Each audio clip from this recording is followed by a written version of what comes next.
Hello and welcome back to Oxygen Not Included. Let's play episode 173. Our cooling system works. That much is clear. And that was kind of what I expected to be true. We do want to seal this area off, right? We wouldn't have this in our normal build. This was really to illustrate some other part of a steam rocket, right? This is like an easy steam generation method. But if we have any sensitive stuff like this, we want to keep it out. But we have cooled down, right? This spiked up to like 1200 degrees because there's a bunch of 2200 degree exhaust coming off this rocket. But now, temperature-wise, I mean, some of this is at like what? -5, -6. A little bit more hot area over here. I mean, hot, I mean, is sort of relative. It's 40 degrees. That kind of makes sense. One, because we've been installing all this temp shift plate. Also because I have some regolith here, which is at 180 degrees. Right, there's just some thermal mass over here, so this is kind of sticking around at its temperature a little bit longer. But that's fine. Right, this is all temperate. We could have dupes run around in here without atmo suits and they'd be fine.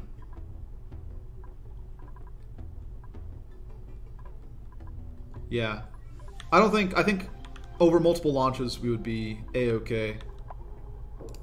So the next question I want to ask is, so the heat that we capture from this system here, how useful is it, right?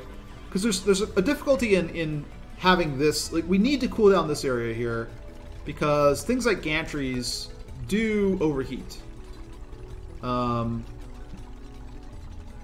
interestingly, the base value is actually very high. This did not used to be this way.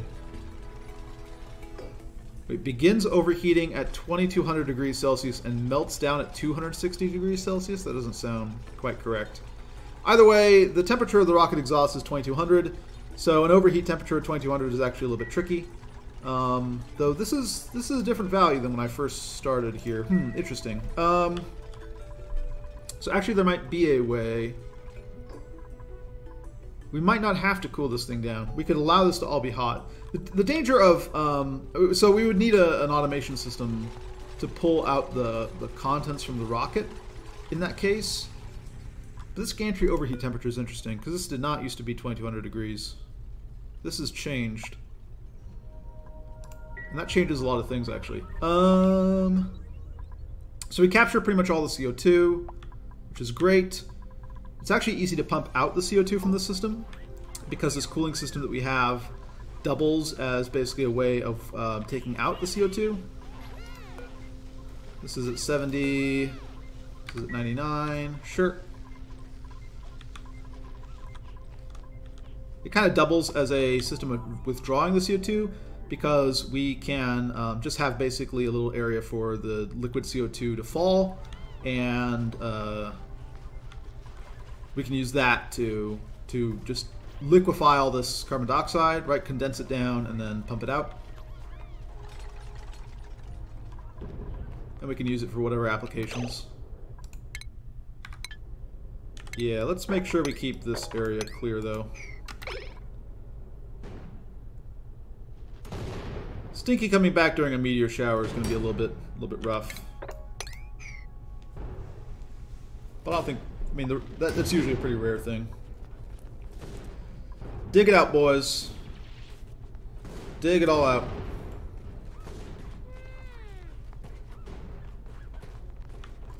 I know it's impressive. Space, the great beyond.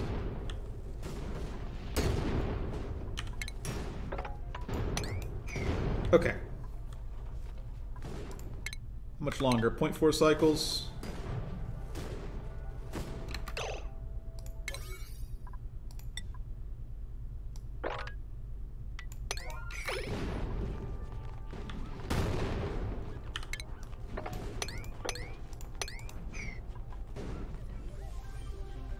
They're off grabbing iron. 0.3 cycles on Stinky's return.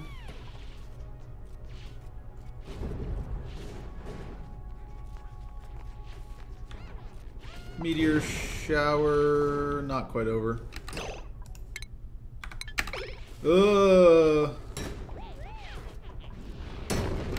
Man. Rude. It's even taking any damage. 6 damage. I feel like they need to up the damage on meteors, but then have them kind of deposit less regolith. The regolith is just annoying more than anything. But like we can literally just have guys out here mining, and it's no big deal. You didn't fall off of anything. What are you guys screaming about?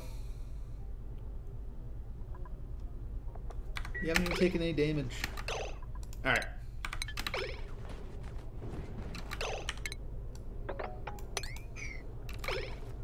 Yeah, unless we have some sort of automation system, we're going to have little extra bits of heat kind of seeping in.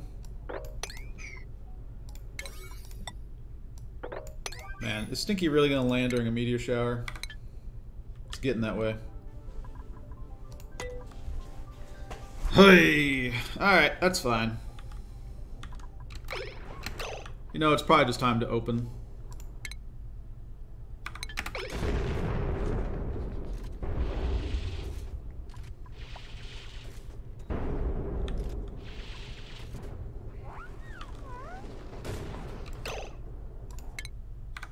Yeah, let's open her up.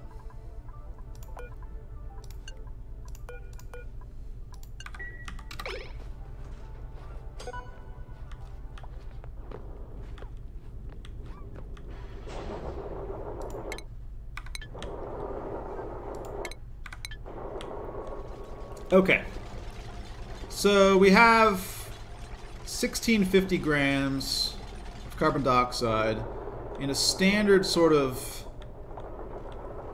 opening and closing like this. How much do we lose?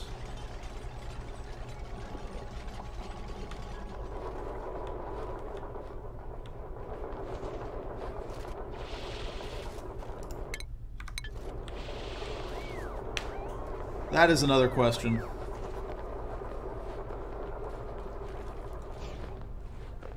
Alright, it's exposed. We start losing carbon dioxide.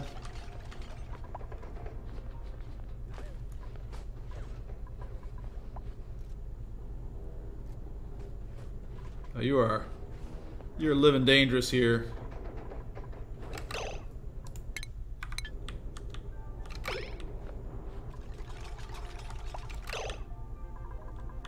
Probably want to move people out of the room. Actually, this is a good test. What happens if I have a guy in the room? Here it comes.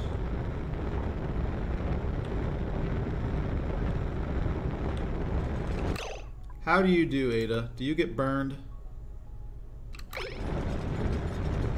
With an Atmos suit?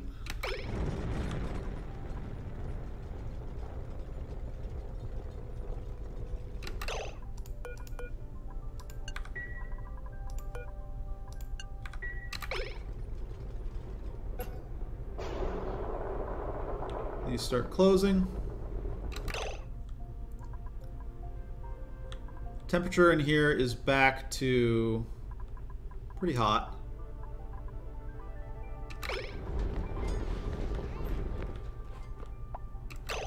We get a bunch of data disks. We can go ahead and get Stinky out of here.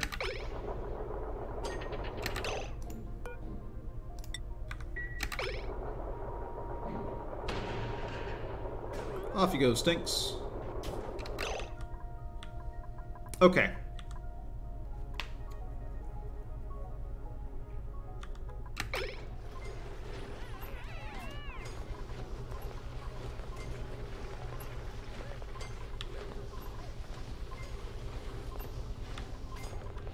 How are we doing temperature-wise? So landing...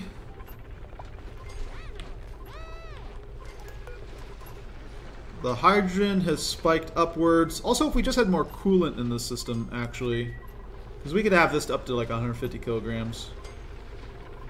That would also be helpful. All of these start turning on.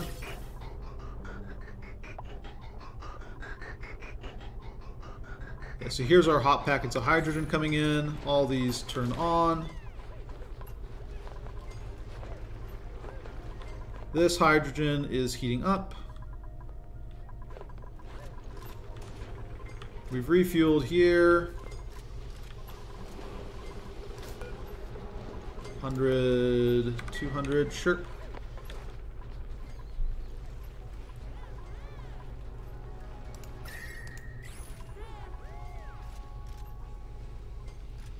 So up to 5.4 kilograms of CO2 here. Okay, but there's less up here.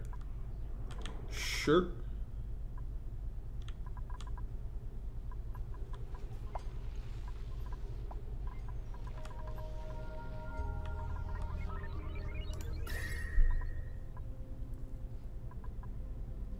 $90, $100. Yeah, I think just adding some thermal mass to the system, putting in a little bit more coolant would be good, so that these temperatures don't spike as high. That would add thermal mass to the system, and also just adding this temp shift plate in here should improve things quite a bit. Okay, so what sort of temperature increase do we get down here? So now we're at 148 from the landing. So the landing gained us 34 degrees over a pretty high mass system. Granted, not all of this regolith is already receiving the heat. Like, it's going to take time for this to flow in. Still.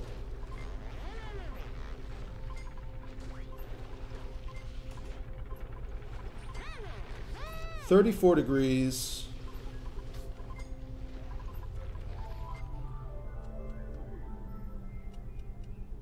Okay.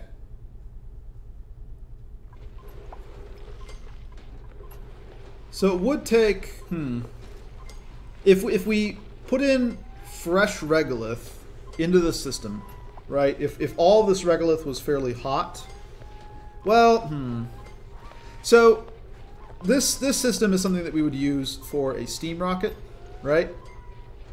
The trick is, though, that by the time we were done using the steam rocket, this would probably be around 200 degrees. If we put in, if we made a fresh new system, though, right?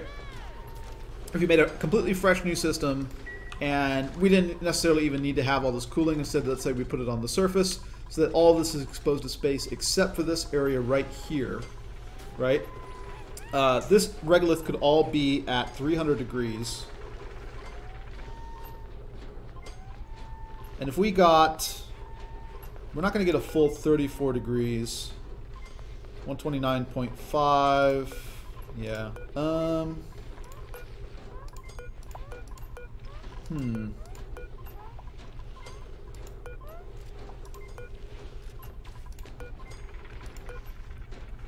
Within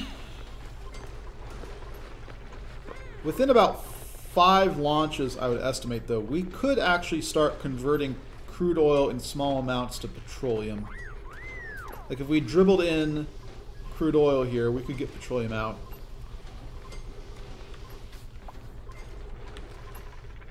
How much would we get out?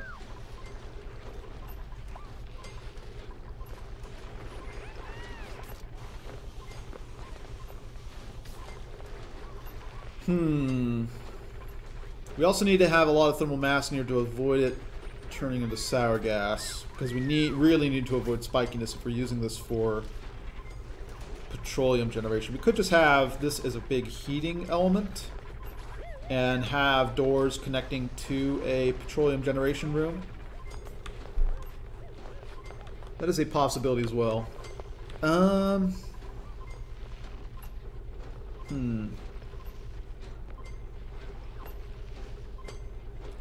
So there are options.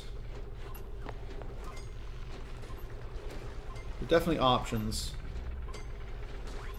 Another thing we could potentially be thinking about is not cooling off the CO2 as much. Right? Let's say we were working with a much smaller cooling system. We could just, because this system is overkill. This system is definitely enough to cool down this rocket tube. If we had a smaller system but then pumped out CO2 to a slickster ranch that we kept nearby, right? We could, in theory, have an entirely contained space base That'd be a really cool idea. An entirely contained space base where basically we take the CO2 that we get from the rocket, we have slicksters convert it into crude oil.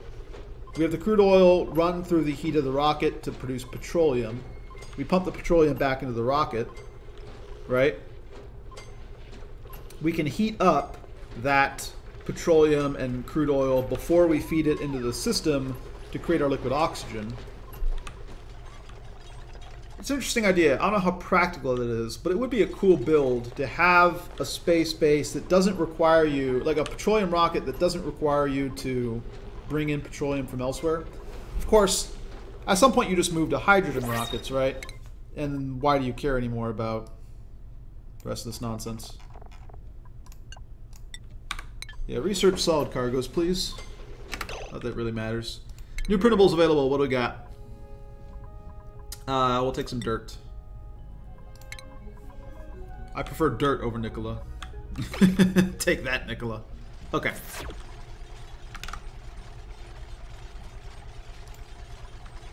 Yeah, more thermal mass in the system is appropriate.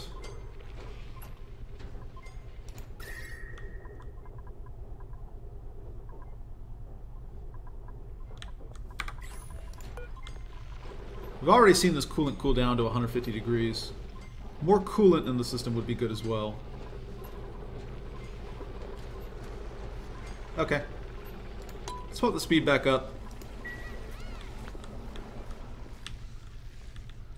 And I guess let's go ahead and do our dig for coal. One more rocket launch, I think, just to get a little bit more data.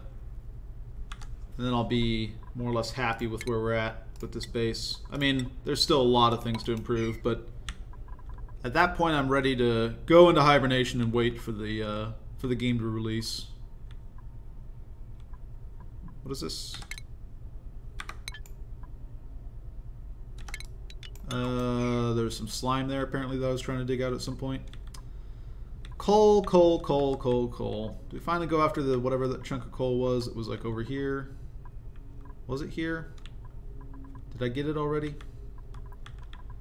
Coal, coal, coal. Where is my coal?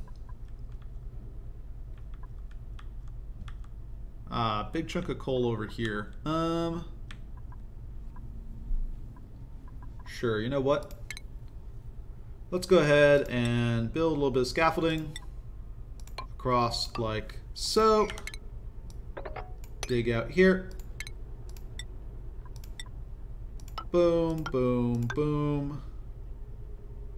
Boom. Dig out across here. And then we'll just go ahead and say igneous rock right here. And we'll do like priority 6 on this stuff. Get more coal. More coal, please.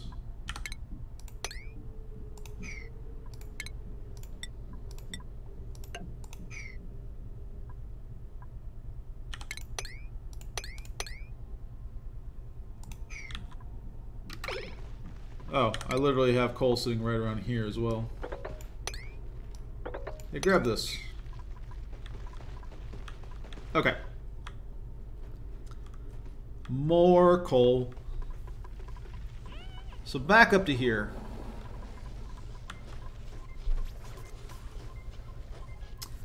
So now given that the gantry, I thought the gantry overheat temperature was less than this.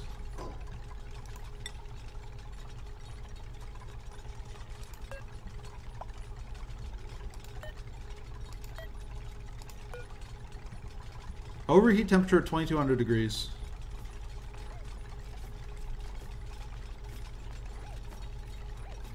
Huh. I think they changed this. I remember it being less, and that was a big design constraint on our system. If this is 2200 degrees on the dot, though, then it's possible to have this entire thing be... We could just not cool down this rocket tube, right? We would need to vacuum gap our entry point for the astronaut, but the gantry would be able to survive. All of these would be able to survive, right?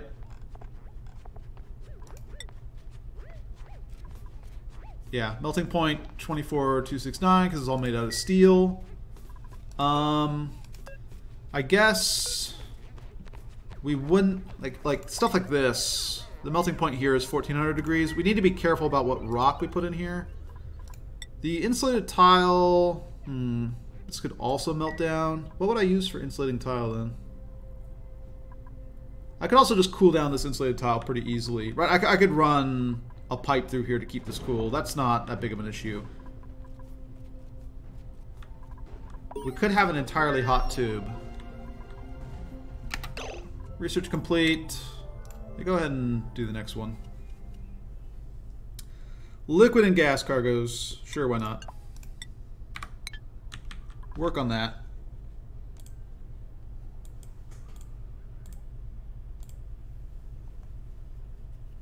Okay.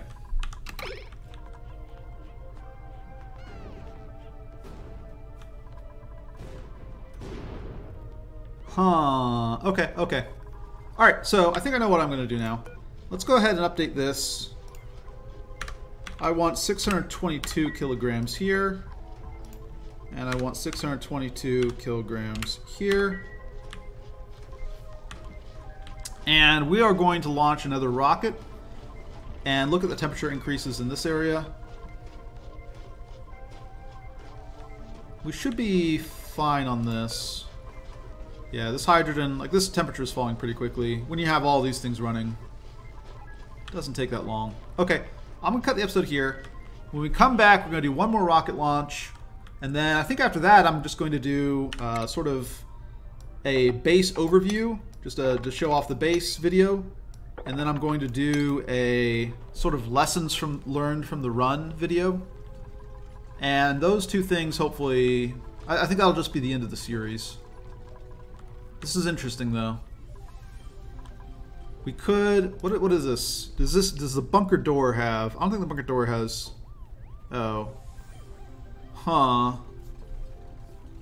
Did they change the gantry but not the bunker door? Because this bunker door still prevents us from pulling this off.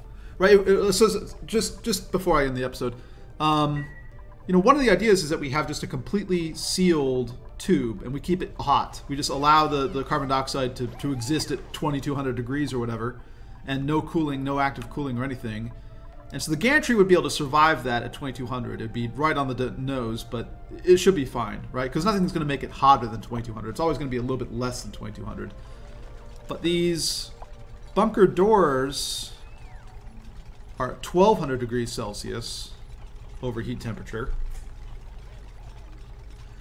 which is not good, because that means that this would still take damage, right? These bunker doors would eventually deteriorate. Huh.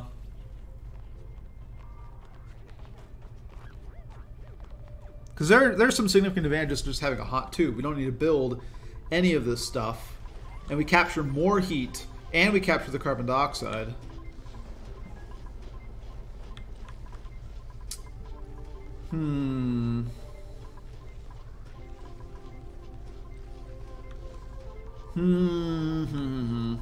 Okay. Well, yeah, I'm going to cut the episode here. When we come back, we'll do another rocket launch. Alright, see you guys next time.